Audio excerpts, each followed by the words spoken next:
The views and opinions expressed on all shows broadcast on Tom's Radio Toronto are entirely those of the hosts, guests, and callers who are entirely responsible for all show content and do not in any way reflect the opinions of Tom's Radio Toronto or its staff. These broadcasts are presented and made public as entertainment and general information only, in the hope that they will be entertaining and informative to listeners. They are not intended to diagnose, treat, cure, or mitigate in any way any disease or condition or to promote any specific lifestyle, belief, religion, political affiliation, or other personal practice, nor is the information presented necessarily accurate or verifiable. Well, I'm back. Balitang Bayan News at 4. Ito po inyong kabayan Mondatol. At syempre po, sabi ko nga, it is News at 4. Ito po mga balita all over the globe na nakikita po nating dapat nyo pong malaman. Ayan. Alright, top of the news of this hour. Well, bubuksan ba? May reopening. Is there a reopening of schools in the province of Ontario? Well, let's hear this news. Premier Doug Ford has written a letter to dozens of medical experts and stakeholders asking them for their input on the potential reopening of schools in June. Ontario schools had been closed for in-person learning since mid-April, but with the province planning to enter the first phase of its reopening plan by June 14 and the academic year nearing an end, the calls to allow students to return to classroom for at least a few weeks of in-person instruction are growing louder. Yesterday, Ford wrote a letter to dozens of medical experts and a handful of education sector unions asking them for input on the possible safe return to schools before the end of this academic year. Chief Medical Officer of Health Dr. David Williams said earlier this week that he would support a resumption of in-person learning in at least some parts of the province. A group of dozens of doctors are also released a letter on Tuesday warning that the prolonged closure of school has us on the cusp of generational catastrophe. As Premier, my priority throughout the COVID-19 pandemic has always been to protect the health and safety of Ontarians. We need now to ensure there is broad consensus from our medical, public health, and education experts that returning to school is the right thing to do, Ford says in his letter to stakeholders. These are the 7 questions included in Ford's letter. 1. Is the opening of school for in-person learning safe for students? 2. Is the reopening of schools for in-person learning safe for educational staff? There are a growing number of cases in Ontario of the variant first identified in India, B.1.617. Does this mutation pose an increased risk to students and education workers? Next, the modeling from Ontario Science Table has suggested that reopening schools will lead to an increase in cases in the province of Ontario. Is this acceptable and safe? Next, other countries are warning mutations including the B1 or B.1.617 variant 45 are putting children at much greater risk and are shutting schools down. Is this concern not shared by medical experts in Ontario? The other one is, should teacher be fully vaccinated before resuming in-class lesson? And if not, is one dose sufficient? Under Ontario's reopening plan, indoor gatherings won't commence or won't start until July. Should indoor school instruction resume before then? Well, yan po ang mga tanong na nakalagay sa sulat ni Premier Doug Ford to all medical experts and education professionals. He wants to know the answers to this question. Well, magbabakasyon na rin naman. School year will end as soon as in July, and vacation time August until September, opening again of the school year. Why not finish this school year without resuming the in-person? That's my position. We could not say that there would be no more danger, that there will be no transmission of infection if and when the school will be reopened again. How many weeks more? How many weeks more before the school year ends? Well, I don't know, but I believe that they should have finished the school year with this kind of learning. Not the in-person again. Who could say the grave threat that this pandemic, or rather this virus, especially the new variant from India, would bring to these students? Let's just finish the game, or rather the school year, this way. Okay? That's what I would, if the Premier had just asked us.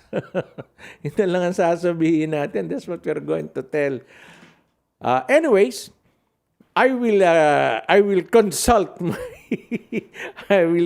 my co-host in Let's Talk. After this Balitang Bayan News at 4 with Josie Isla, I will bring into her attention the 7 questions that Doug Ford wants answers before he decides to reopen the school.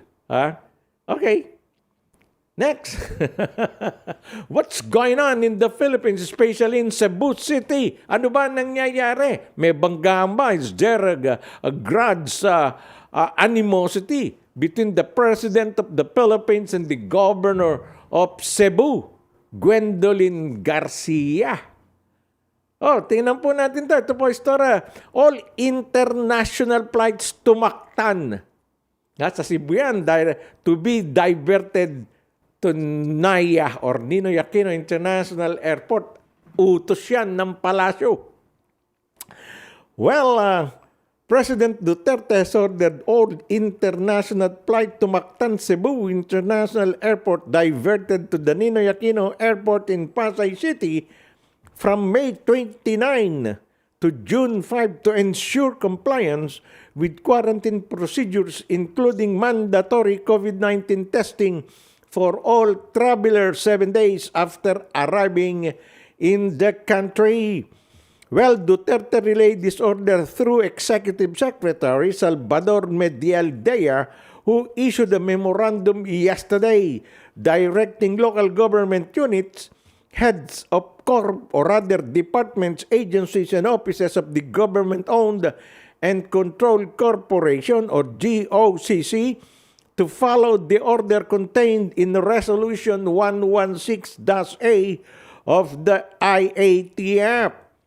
Malacanang issued the order after Cebu Governor Gwendolyn Garcia defied the 7-day rule imposed by IATF, which the governor deemed as repressive for Filipinos returning from abroad.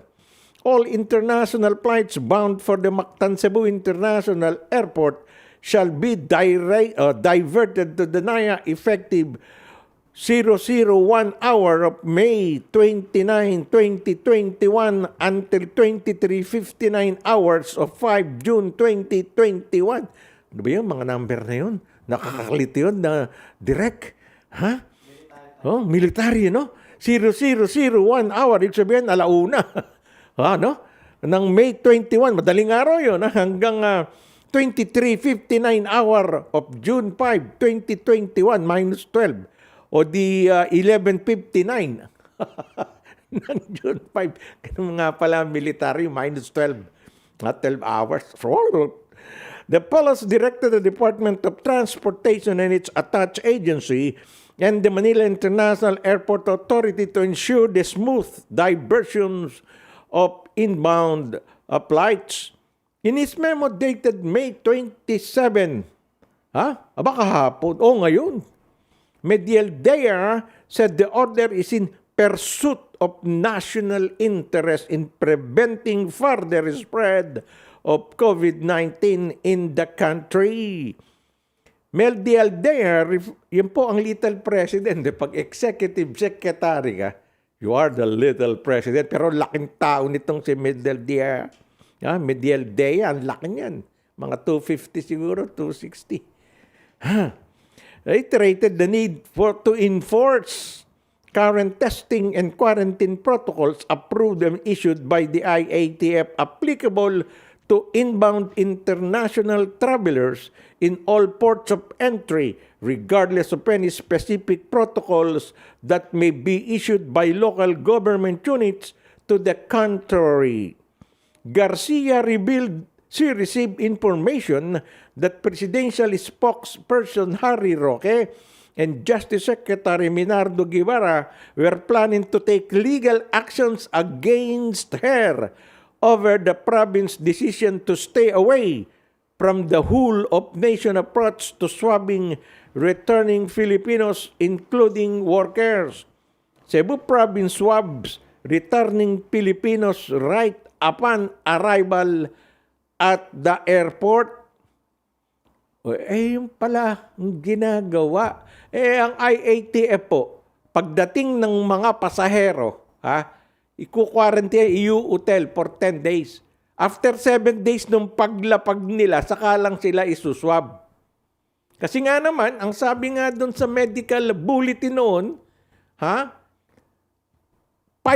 to 5 days hanggang 7 days ang incubation kung meron ka or positive ka sa virus. Pagdating mo, sinwab ka na Doon sa pinanggalingan mo, naswab ka lang. Magbibiyahe ka lang ng the most 15 hours kung galing ka ng Canada or 18 hours pag galing dito papuntang Cebu. Pagdating mo ron, paglabas mo ng aeroplano, pagbaba mo, suswab test ka na kagad. Yun ang ginagawang patakaran ng Cebu sa order naman nitong si Governor Gwendolyn Garcia. Sabi nila, hindi yun ang protocol. Hindi yun ang dapat gawin base dun sa order ng IATF. Na the seventh day, dun palang isuswab test uli yung mga dumating na pasahero.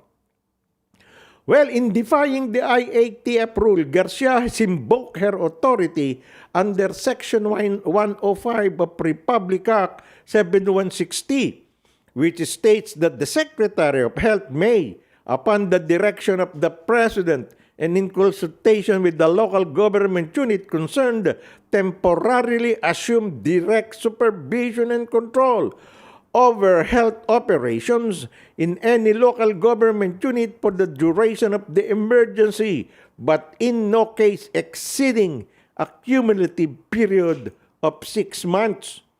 Well, Malacanang directed the Department of Local Government or DILG to enforce the order to ensure strict compliance with quarantine protocols and regulations. Heads of department shall ensure that all offices and instrumentalities under or attached to their department abide by this directive, while the DILG shall enforce compliance with respect to local government units.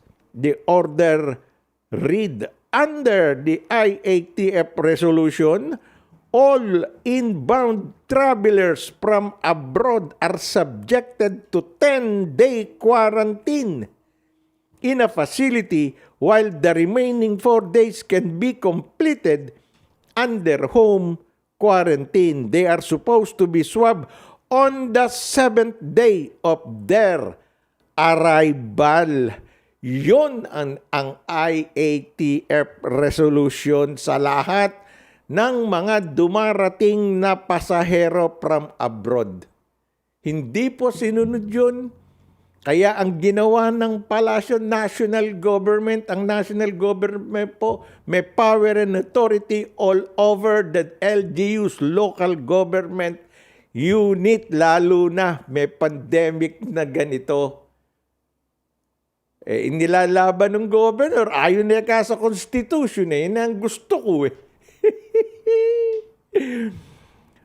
Kung ang makikinabang o ang tatamaan ay ang citizenry o ang mga tao o ang mga Pilipino sa lugar na yun.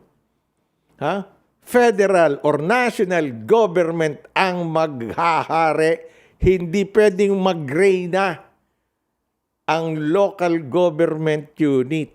Wala namang magagawa si Gwendolyn Garcia. Governor ka ng Cebu. Hindi mo sinunod yung kasalukuyang alituntunin protocols ng IATF, national yung IATF under the direction of the President. Ayun. Bakit nga ba kasi hindi sundin yung protocol?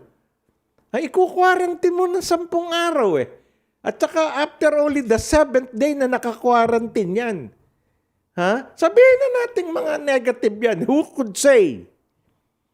Daming sinasabi, asymptomatic. Ano ba asymptomatic? Walang sintomas kang makikita. Walang sintomas na nararamdaman. Bakit nagiging positive? Yun ang sinasabi ng IATF. Yun ang kailangan sundin. Mga health expert yan, di naman doktor. Itong si Governor Gwen Garcia. Kung ano ba ang gusto mong gawin, yan lang. Dahil nakasalalay ka sa konstitusyon. Hindi. Kung anong nangyayari sa kasalukuyan. What is going on right now? Yun po. Ang dapat sundin kung ano ang bagong ilalabas na kaatas mula sa Pangulo ng Pilipinas. May pandemic Di ba? Sundin na lang natin yun. Kung lalabang ka, sige, lumabang ka. Tingnan natin kung ano mangyayari. Tinanggalan ka na ng mga incoming, ng mga international flight. Sino pa ngayon lalanding sa'yo? Ito, joke ko lang. Baka lumanding dyan, mga nakasakay na lang sa sa walis na tingting Doon lalanding. Sorry, it's a joke. Pero sabi nga natin, kung ano ang nararapat, sundin natin. Kung ano ang latest patakaran, protocol sa health, sa COVID-19, yan ang dapat natin sundin. Huwag nating pairalin yung tigas ng ulot, paniniwala mo sa sinasabing karapatan, kapangyarihan ng isang local government head o ng gobernador ng Cebu. Hindi po. Kayang isupersede ng atas ng Pangulo. Kung anumang kapangyarihan ang meron ng probinsya, kung ang bansa ay under the threat. Yan nga, under na nga tayo ng pandemic. World yun O diba? Sino masusunod? National, ang Pangulo. So much so with that. Tingnan natin kung ano pang gagawin ni Governor Garcia. Pag inihabla na yan ng national government, tingnan natin kung anong depensa ang gagawin mo. Alright. Moderna confirms 2 million COVID-19 vaccine doses coming by mid-June dito po sa Canada. Wow! Ito, sinasabi ni Prime Minister. Yung kumpare namin ni Tita Ses, Justin Trudeau. Pamangkin niya ni Tito Roland. Well, I was listening to one of the calls ni Caroli Mangante dito kay Tito Rolly. Katunog, Tito Rolly. Ang sabi nitong si Prime Minister Justin Trudeau. Well, deadline Ottawa, May 27, Moderna has confirmed it will be sending Canada 2 million doses of its COVID-19 vaccine in 3 shipments by mid-June and is still pledging to send millions more by the end of the quarter, according to Procurement Minister Anita Ananda. In a statement issued ahead of the weekly federal vaccine rollout briefing today or this morning, Anand said that Moderna will be sending 500,000 doses the week of May 31, coming in 2 parts. Then, during the week of June 14, another 1.5 million doses will be delivered. Moderna has indicated that it will continue to ramp up its deliveries in the second part of June with millions of additional doses to be delivered. Anand said, promising further updates about coming shipments once they are confirmed. To date, Canada has received and distributed just over 5.5 million Moderna shots. The company has pledged to send between 10.3 and 12.3 million doses by the end of the second quarter. Anand had a call with company officials on Tuesday and had indicated at the time that Moderna intended to deliver millions and millions of doses in the month of June. Ayun, hindi tayo makukuha na. Matutuyuan, ika nga. Ngayon po, hindi pa dumarating nga doon sa amin sa York region Yung mga pharmacies po that are authorized to inject, ako nga doon ako nakuparehistro hanggang ngayon, wala pang balita Wala pa rin dumarating na bakuna. Sabi pa, mimigay yung AstraZeneca at masisira na ro yun ngayon June. Wala pa. Kaya nga, I was calling the pharmacy that I was registered. They haven't heard anything yet on the delivery of the vaccine. Ilang daan po kasing yung pharmacist na binigyan ng authorization. Binigyan nyo ng authorization, di naman nyo binigyan ng bakuna, ano mangyayari? Di ba? Para mo binigyan ng gera, binigyan mo ng baril, walang bala. Todas kami, DJ Ricky, di ba? Anyways, hintay-hintay na lang. Yun na lang po magagawa, just wait and wait and wait. Anyway, malalakas naman ang resistensya ng mga senior citizen like us. O sige, hintay. Well, Sinopharm COVID-19 vaccines appear safe, effective.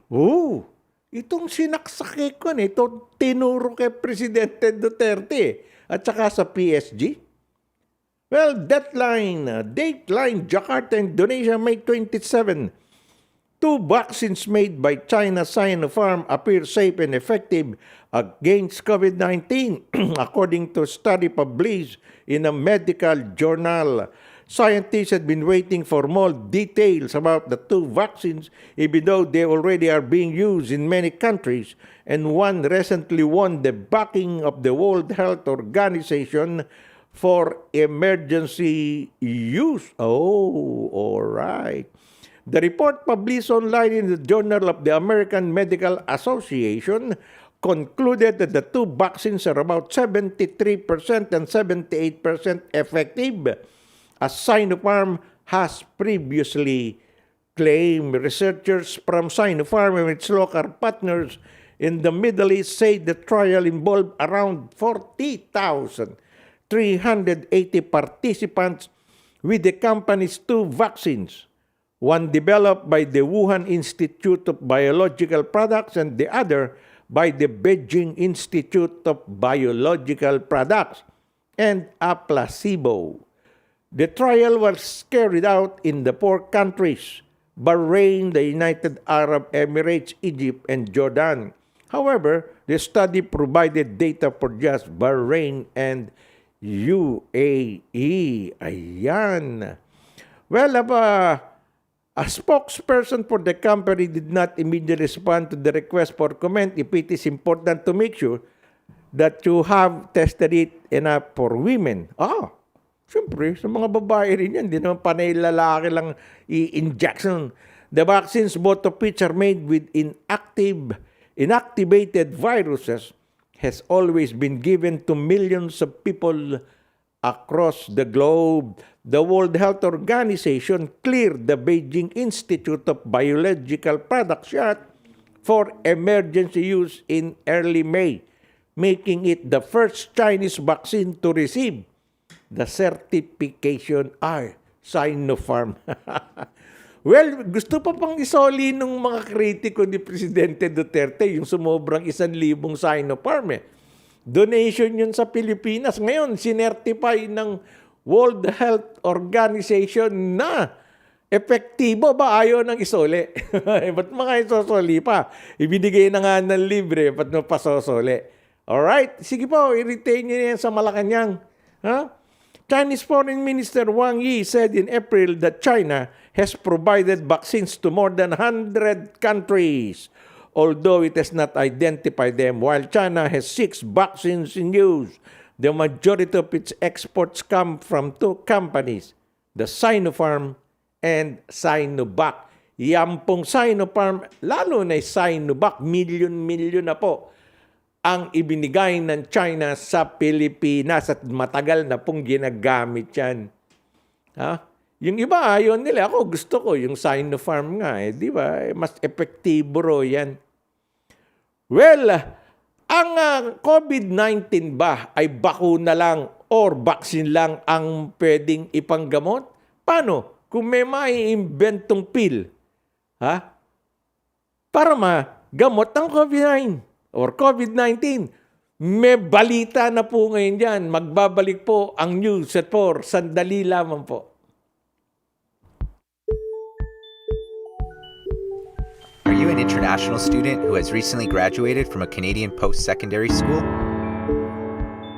If you have graduated from a designated learning institution, you could be eligible to apply for permanent residency under the new pathway set out by Immigration, Refugees, and Citizenship Canada.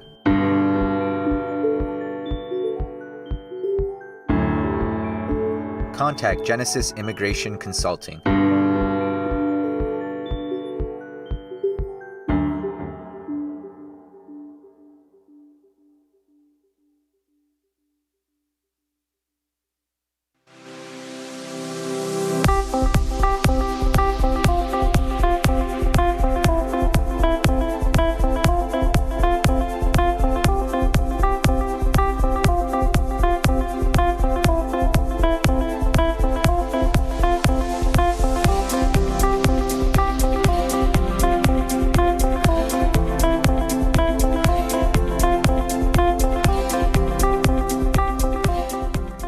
Drug makers ay alternative to vaccine. Ayan! Sinasabi ko na eh.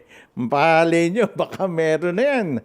Deadline, Washington, United States of America. Prevention is better than cure. But when it comes to COVID-19, what happens when people can't get the vaccine, don't want it, or they are immune suppressed, and it fails to stop infection? Well, the hunt is on for a coronavirus treatment that can be taken as a pill. Tableta. Soon after a confirmed positive, holding the disease, or rather stopping the disease in its tracks so that cases that might have been severe end up being nothing more than a bad cold. Several companies are working on so-called oral antivirals, which would mimic what the drug Tamiflu does for influenza. It's great that we have vaccine rollout that has been significant, but it certainly will not be taken by everybody in our population. And not everybody who takes the vaccine will have a full response to it. David Hirschwerk, an infectious disease physician at Northwell Health in New York, told the AFP. An easily storable and transportable pill would also offer practical advantages over existing treatments such as monoclonal antibodies, which are mainly injected by drips at hospital infusion centers. One of the frontliners in this effort is a twice-a-day drug called molnupiravir, which is being developed by Merck in partnership with Ridgeback Biotherapeutics. Ano ba yan? Early research from a phase 2 trial showed that among dozens of volunteers who tested positive at the start, none of those who received the drug had any detectable virus by day 5. While a quarter of those who received a placebo did. Wow, matindi to. The numbers are promising but too small to draw firm conclusion from, and the company is now enrolling for a phase 3 trial involving 1,850 people with results expected by fall. Naku! Maganda, viruses are basically little machines and they need a certain components to replicate themselves. Merck's Chief Scientist Officer Daria Hasuda said antivirals are designed to interfere with that process. Molnupiravir belongs to a class of antiviral called polymerase inhibitors, which work by targeting an enzyme that viruses need to copy their generic materials and introducing mutations that leave them unable to replicate. Because antibodies target a surface protein of the coronavirus that is continually evolving, antivirals are expected to be variant-proof. Well, currently, there's just one antiviral approved by the Food and Drug Administration to treat COVID-19, which is, ang pangalan po, Remdesivir by Gilead Sciences. Remdesivir, meron na po niyan sa Pilipinas. Napakamahal daw niyan. Remdesivir. Like molnupiravir, it is a polymerase inhibitor. Ano ba yan? Malabo na yung mata, though their precise actions differ. Remdesivir's biggest disadvantage, however, is that it was developed as an intravenous drug and targeted at hospitalized COVID-19 patients, among whom it was shown to modestly reduce recovery time. Ginagamit na po yan, Remdesivir. Kahit sa bansa po, sa Pilipinas nga, meron yan eh. Napakamahal doon ng Remdesivir. Yan po ay ginagamit na ron sa tinamaan ng COVID. Yung kailangang gamitan ito para hindi mamatay siguro or what. Sapagkat pag umepekto na or rather lumaganap na ang virus sa katawan mo, ang tatargetin niyang pinakadelikado, yung baga mo, yung baga ng tao. Ayun ang kailangang sugpuin. Doon siguro gumagana yung Remdesivir na yon, yung mga ganong tinamaan yung mga spare parts ng katawan ng tao. Well, by the time COVID-19 has progressed to severe, much of the harm to patients' health comes from their own immune system going to overdrive and damaging their organs rather than viral replication. That's why the focus now is on oral formulations that can be taken within days of infection. And apart from Merck, there are a few other notable entrants. Roche and Althea, Roche ba yun? O Roche, and Althea have begun a 1,400 patient trial to study their own oral polymerase inhibitor, 80-527. Nako, marami na po sanang maimbentong. Ito yung mga gamot na lang yung tablet sigurong ganyan, no? Yung alana injection na hindi na masasaktan pa ang iyong mga balikat. Ayaw naman kasi mag-inject sa wet packs eh. Doon makapal kasi ang balat ng tao tsaka may taba-tabat laman, hindi masyadong masakit. Anyways, sana nga po magawa na yung ganitong mga para ka lang iinom ng gamot sa sakit ng ulo, sa sipon, sa lagnat, sa colds and fever and flu, o Tylenol for fever and flu. O yun. Yung Remdesivir na-invento Ito pang molnupiravir. Yan ang gamot. Molnupiravir. Ayan. Hindi nyo mabanggit, isulat na lang nyo, dalhin nyo sa butika. Anyway, sana nga po, Lord, makagawa na po ng gamot na yan. Parang curing the cold. Yun nga ang sabi nila. Ha? Sabi nga, Pfizer, which has developed one of the pandemic's foremost vaccine, is also attracting significant attention for its oral drug, PF-0732132, which has begun phase 1 human trials in healthy patients. Ayan, nako, pati ang Pfizer. Alam nyo po, may nabasa akong isang artikulo. Nung ginagawa itong mga gamot na to, nagkumpul-kumpul yung pera ng magkakaibigang mayaman. Sa Pfizer, gumawa ng Pfizer vaccine. Tapos yung sa Moderna, they invested millions of dollars. Ngayon, billion na, trillion. Kumita yung mga nag-invest sa paggawa ng coronavirus vaccine. Kumita sila, dyan sila nag-invest. Malay nyo, itong may mag-invest makagawa ng tableta para hindi na sinasaksak. Kahit saan sila magpunta, dala-dala nila yan. Wala na injection. O kayang patayin ng mga virus kahit saan sila huwag na kayong kumain kasi ng paniki at saka ng mga wild animals. Pinaiimbestigahan ng Amerika ang China. Kaya nagagalit ang China. Panay kayo imbestiga. Tiningnan neka, hindi naman neka laboratory escape virus yan. Galing sa isang mammals yan, animal na nailipat sa ibang animal na nakain ng tao. Sus, tadyen.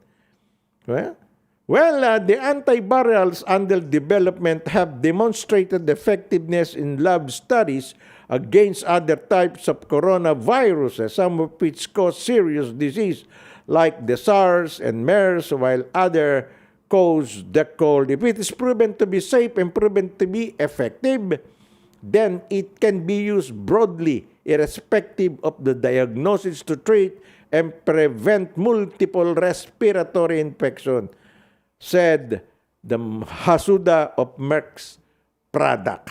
Ayan. Well, puntahan naman natin itong yung nahuling nagbebenta raw ng vaccine sa Pilipinas. Sinabi ng suspect, he admitted facilitating but not selling. Job is lot. Ano ibig niya sabihin dito?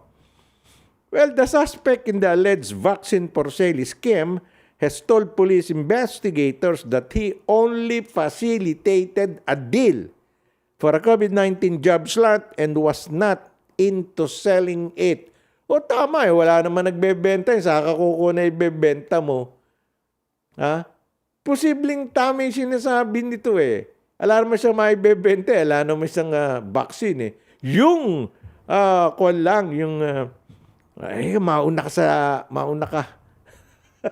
mauna ka sa pila. Yung ganun. Parang nung araw po sa Pilipinas, pagkukuha ka ng appointment or visa sa US sa embassy, madaling araw pa lang, dami na dun tao. Makita mo yung iba, iisa o dalawa, isa.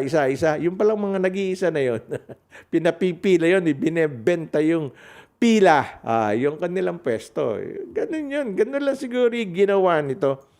Well, Philippine National Police Chief Guillermo Elazar said the PNP CIDG is checking the veracity of this claim by suspect Clyde Bonifacio. Bonifacio, who surrendered to MMDA Chairman Benhar Abalos and Mandaluyong Mayor Carmelita Abalos yesterday, after investigators were able to track him through a social media, claimed that he earned money only from facilitating job slot. Ayun. However, Elizar said Bonifacio is the same person they have identified in the supposed sale of COVID-19 vaccine slots.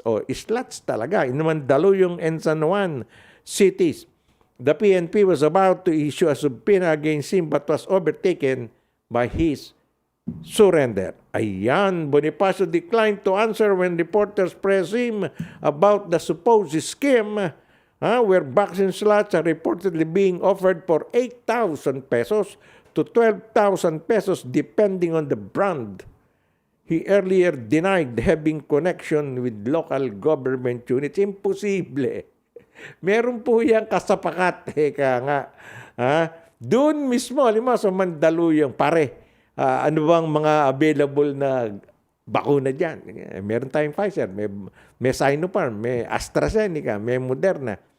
O ano kang number yung pwedeng maturo ka ng Pfizer? Number 152 hanggang 160. Yun ang ibinebenta kung yun ang sinasabi niya.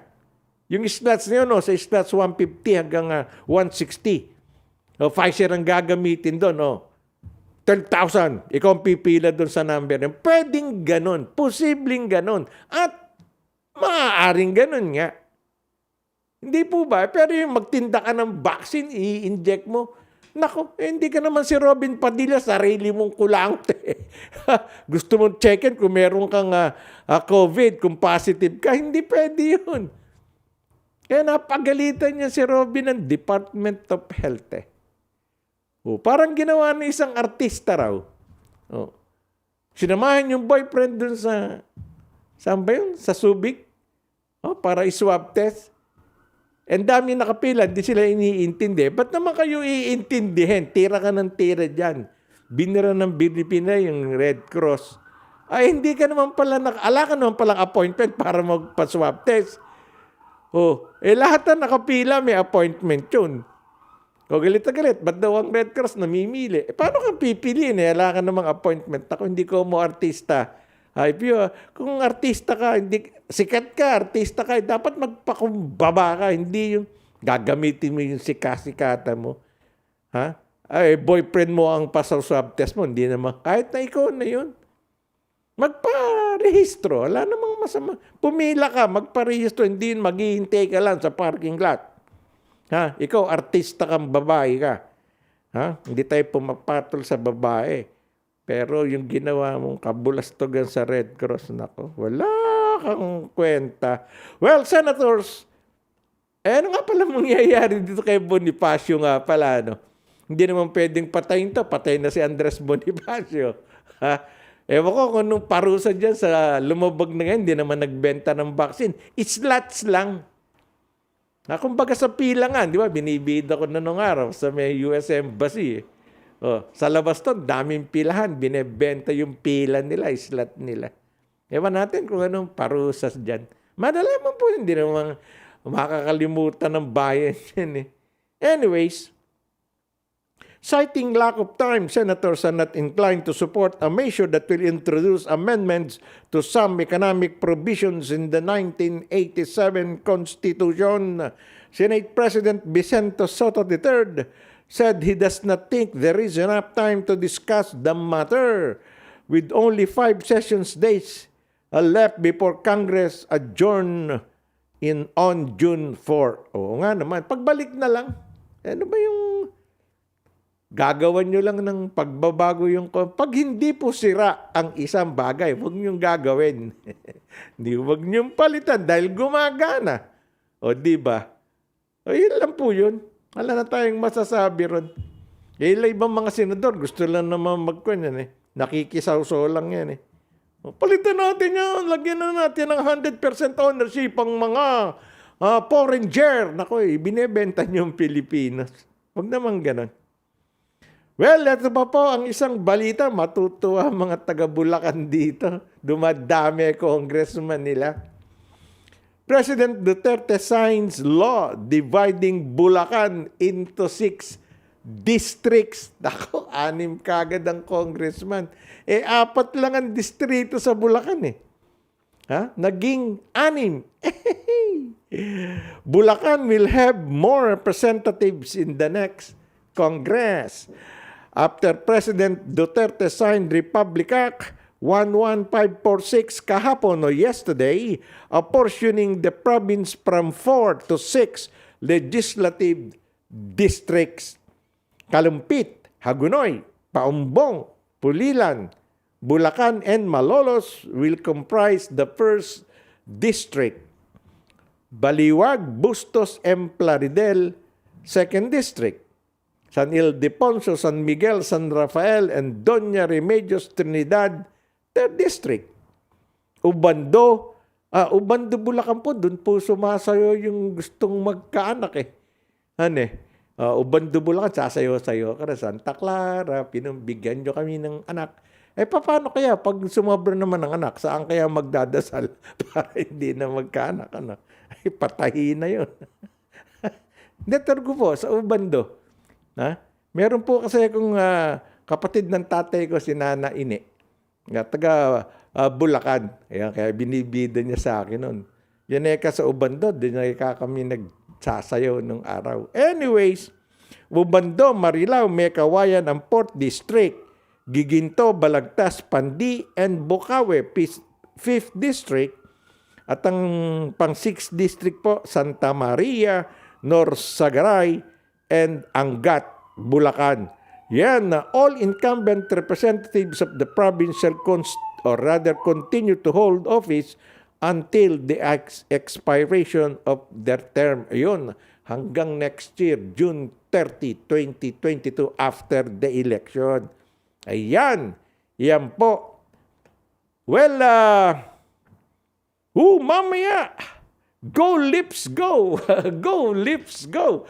Ayan, Game 5, Montreal Canadiens versus Toronto Maple Leafs. Ayan, 7 p.m. TNT. Nangunguna po ang Leafs 3-1 and 1 win. Ha? Well, the Maple Leafs have rallied without their captain John Tavares, who suffered a concussion and knee injury during a scary collision in Game 1. Toronto won the next 3 games and have a chance to clinch at home tonight. Nako, go Leafs go na naman tayo mamayang gabi. Palagay nyo ba, kaya ng talunin ng Leafs ang Montreal Canadiens? Ako po, tatanungin nyo, tapos na yan mamayang gabi. Tapos na yan, 4-1 na yan. A-advance na. Ha? Ang Leafs after 17 years. Papasok na tayo sa second round. Ang tagal.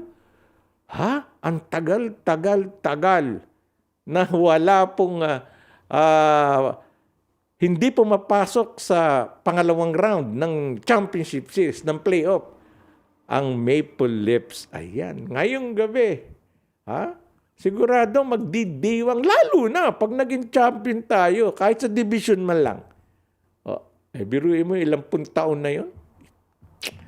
Well, sa NBA, ngayon, Thursday, May 27, maghaharap uli ang Milwaukee versus Miami at 7:30 p.m. Mapapanood sa TNT. Lamang po dito sa East first round game ang Milwaukee 2-0. Ayan. So Western Conference po first round game 3 Phoenix versus Los Angeles Lakers. Nako, katindi na. Ang series po tied 1-1 nung manalo kahapon, kagabi, ang Lakers. Ayan. Ganon din po sa last game at 10:30 p.m. Alas 10 po yung Phoenix Suns at Los Angeles Lakers. Alas 10.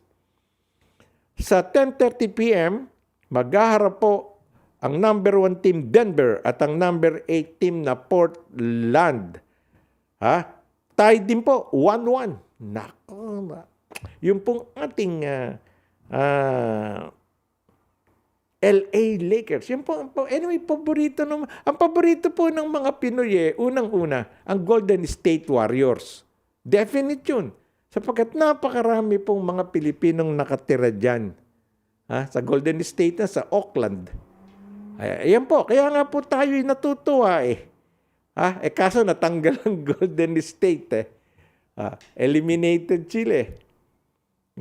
Ang pumasok dyan pati nga yung Raptors di ba? Ang paborito kong dalawang team dati Miami Heat dahil nandun yung coach na Pilipino Tapos of course Toronto Raptors hanggang sa mag-champion tayo kaso nawala yung mga superstar natin Eliminated tayo for the first time in so many years na pumapasok tayo kahit sa second round at saka pumapasok tayo sa Eastern Conference Final. Nag-champion sa Eastern Conference saka nag-champion po tayo sa NBA.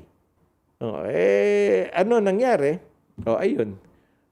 Nawala po yung magagaling natin. Alang natin Yan. Anyway, and talking about basketball pa rin po. Alam nyo ba may isang Pilipino dito sa Canada? Ha? Hindi naman dito sa atin. Yan po yan sa Manitoba. Nailuklok po siya sa Basketball Hall of Fame ng Manitoba. Ito po ang balitang yan. Manny Arañez. Kayo nakikinig po sa atin sa Manitoba. Meron tayong listeners dyan. I-congratulate nyo po kami kay Manny Arañez. Manny Arañez, the founder of the Philippine Basketball Association in Manitoba, was among 8 people inducted into the Canadian Province Basketball of Fame earlier this month. The PBA began with just 7 teams participating, but now has more than 114 teams with 14 divisions. Arañez started the league as a way to help kids and his own son along the way. Something like this is unexplainable, Arañez said. I'm so honored and representing the Filipino basketball. Arañez credits his mother's encouragement and the help of his team of volunteers with the league's success. Basketball Manitoba calls Arañez the patriarch of Filipino basketball. He has loved the game since childhood in the Philippines when he started playing at dawn nearly every day. Ganun po ang mga Pilipino eh. Hindi tayo matatangkad. Nung araw nga, nung kapanahonan ko, 6-footer lang eh. Sentro na ang laro. 6-footer, center na. Ay, kapanahonan ko, yung tagal na pala. No? Ngayon, mga 6'5", 6'6", guardia. Hindi ba? Shooting guard, point guard. Ganun ang 6'5". Yung ating Pilipino, si Jordan Clarkson. Ng Utah Jazz. 6th man of the year ng NBA, 6'5".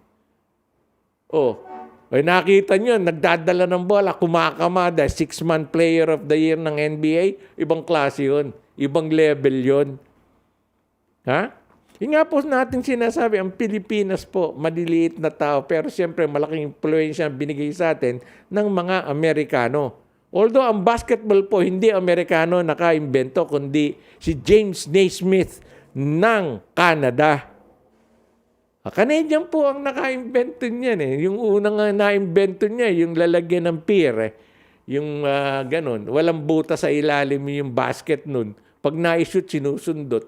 Hanggang sa tinanggalan nila ng ilalim. Kaya na-imbento yung basketball.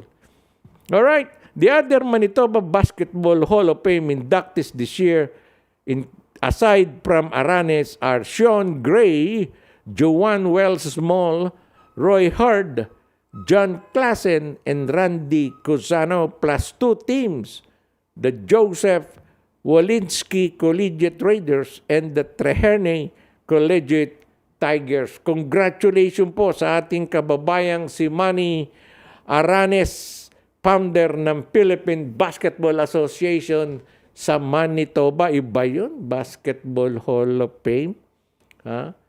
Para lang itong aking utol, si Ray Fortaleza ng Surrey, British Columbia, sa Vancouver po yan. In-acknowledge po ng Premier ng BC, British Columbia, yung ginawang kontribusyon ni Ray Fortaleza. Siya po ang representative ng Pilipinas. Sa Montreal Olympics. Wow! Ayun, dito sa Canada, Montreal. Hindi pangalan niya sa Montreal. Sa mga quarter-finalist po yan ng boxing competition. At yung pong gagawin po, meron akong nasa link ng konti. Yun daw pong mga papunta ng Tokyo Olympics at Southeast Asian Games, babakunahan na raw simula bukas, Biyernes. Ngayon ay Mayo. Remember, May, June, July.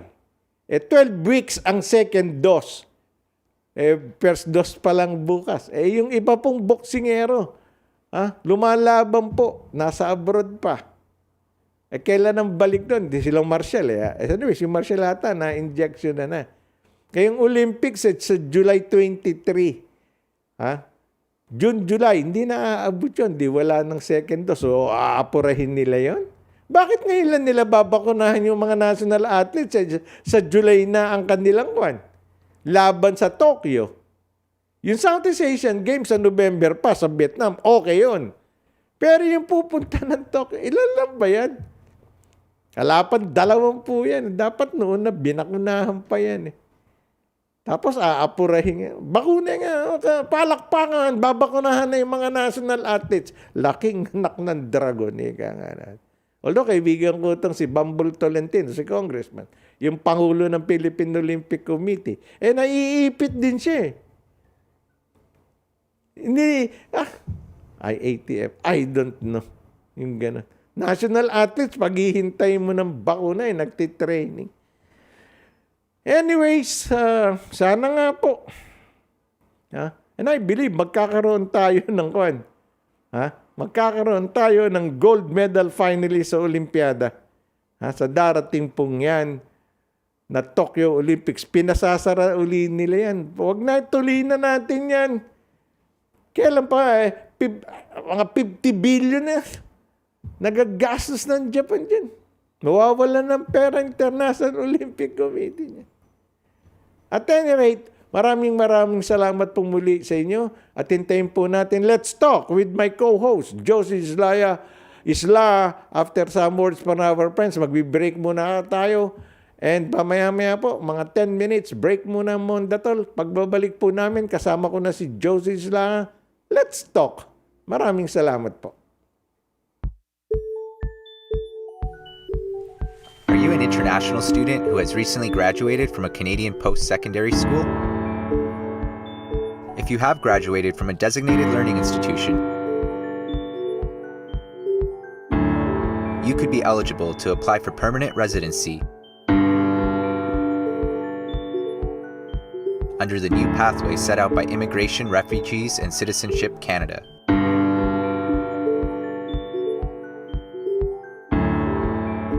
Contact Genesis Immigration Consulting